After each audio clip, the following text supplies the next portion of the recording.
একেখন ঘৰৰে আপোনালোক দুয়োগৰাকী বাই ভনী হয় ভাতৃ পত্নী গতিকে কেনেকুৱা লাগিছে আজি অনুভৱটো ভাল লাগিছে আমি দুইটাই বহুত কষ্ট কৰিছিলে একচুৱেলি আমি আফটাৰ ক'ভিড বুলিয়ে ক'ব লাগিব চ' আমি আশা কৰিছিলোঁ ACS হোৱাৰ কাৰণে প্ৰিপেৰেশ্যনটো আৰম্ভ কৰিছিলোঁ চ' ভাল লাগিছে যে আমি যিটো এইম লৈছিলোঁ তাত উপনীত হোৱাৰ বাবে হয় কেনেদৰে কষ্ট কৰিছিলে প্ৰিপেৰেশ্যন কেনেদৰে কৰিছিলে প্ৰিপেৰেশ্যনটোতো এইটো যথেষ্ট টায়াৰছাম আৰু লং প্ৰচেছ হয় চ' আপুনি এইটোত অন্ততঃ এবছৰ হ'লেও দিয়াৰ প্ৰয়োজন হয় চ' এটা ক'ম যে প্ৰিপেৰেশ্যনটো হাৰ্ড হয় চ' আপুনি অলপমানতো কষ্ট কৰিব প্ৰয়োজন হয় চ' আমি এভাৰেজ 6-8 কেতিয়াবা প্ৰিলিমছৰ পিছত অলপ বেছি পঢ়া হয় কেতিয়াবা 10-12 হৈ যায়গৈ চ' আশা কৰোঁ যে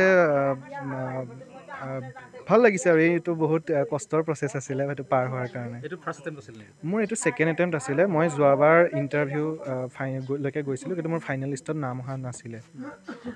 বিশেষভাৱে এই কৃতিত্বৰ আঁৰত কোন আছিলে আপোনাৰ এই ক্ষেত্ৰটোৰ আঁৰত মোৰ মা দেউতা আছিলে আৰু বা আছিলে আমি দুইটা একেলগে প্ৰিপেৰেশ্যন কৰিছোঁ আৰু মই নিজকো কৃতিত্ব দিওঁ মই ইমান দিন এই প্ৰিপেৰেশ্যনটো কণ্টিনিউ ৰখাৰ বাবে আৰু মোৰ বান্ধৱী বিদিশাইও যথেষ্ট মোক হেল্প কৰিছিলে ত' মই ভাবোঁ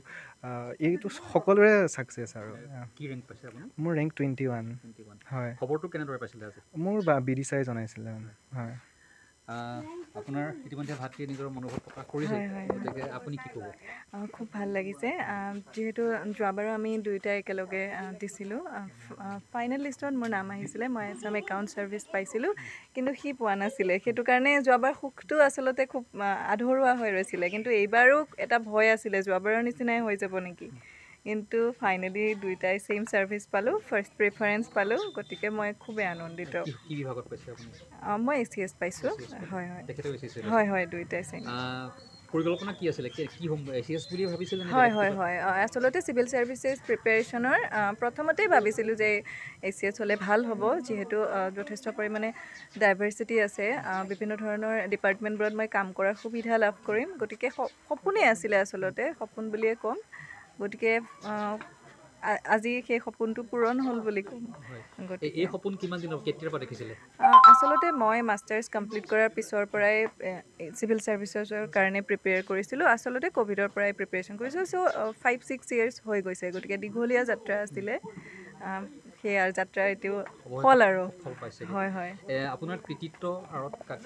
মোৰ মা দেউতা ভাইটিও হয় কাৰণ আমি দুয়ো একেলগেই প্ৰিপেৰেশ্যন কৰিছিলোঁ গতিকে সেই কুৱেশ্যন আনচাৰৰ পৰা আৰম্ভ কৰি বিভিন্ন ধৰণৰ টপিকছবোৰ আমি আলোচনা কৰিবলৈ সুবিধা হৈছিলে গতিকে দুইজনে একেলগে ঘৰত থাকিও প্ৰিপেৰেশ্যন কৰাৰ কাৰণে মানে হয়তো সি থকাৰ কাৰণে এটা লগ আছিলে আৰু সেইটো কাৰণে মই ভাবোঁ সিও এটা কৃতিত্ব পায় মানে সেই ক্ষেত্ৰত পঢ়া শুনাৰ সমানে সমানে আৰু মই তেনেকুৱা কৰিব সুবিধাও নাপাওঁ কাৰণ যিহেতু মই বৰ্তমান কৰ্মৰত অৱস্থাত আছোঁ মই এছিষ্টেণ্ট একাউণ্টছ অফিচাৰ হৈ আছোঁ গতিকে সেই মই ইৰিগেশ্যনত আছোঁ গতিকে সেই হিচাপত ইমান সময় পোৱা নাযায় তথাপিও মই নভেল বেছিকৈ পঢ়োঁ নভেলেই পঢ়োঁ আৰু সেয়াই পঢ়াৰ লগতে যিবোৰ হয় এতিয়া যিহেতু এটা গভীৰ দায়িত্ব আহি পৰিলে হয় হয় গতিকে সামাজিক জীৱনত কিদৰে আগবাঢ়িব আপুনি মই ভাবোঁ মোক যি এগৰাকী অসামৰিক সেৱাৰ বিষয়া হিচাপে যিখিনি মোৰ দায়িত্ব থাকিব কৰ্তব্য থাকিব মই মানে প্ৰাৰ্থনা কৰিছোঁ ভগৱানক যাতে সুকলমে পালন কৰি যাব পাৰোঁ সেইটোৱে আৰু সেইটোৱে হ'ব ভাবোঁ মই উঠি অহা প্ৰজন্মৰ কাৰণে এটা মেছেজ দিব মই ভাবোঁ উঠি অহা প্ৰজন্মৰ সকলোলৈকে মোৰ অভিনন্দন থাকিল তেওঁলোকে নিজৰ যি লক্ষ্য সেই লক্ষ্যত উপনীত হ'বলৈ চেষ্টা কৰক আৰু ভাগি নপৰক সেয়াই মোৰ থাকিল গতিকে কষ্ট কৰি যাওক সকলো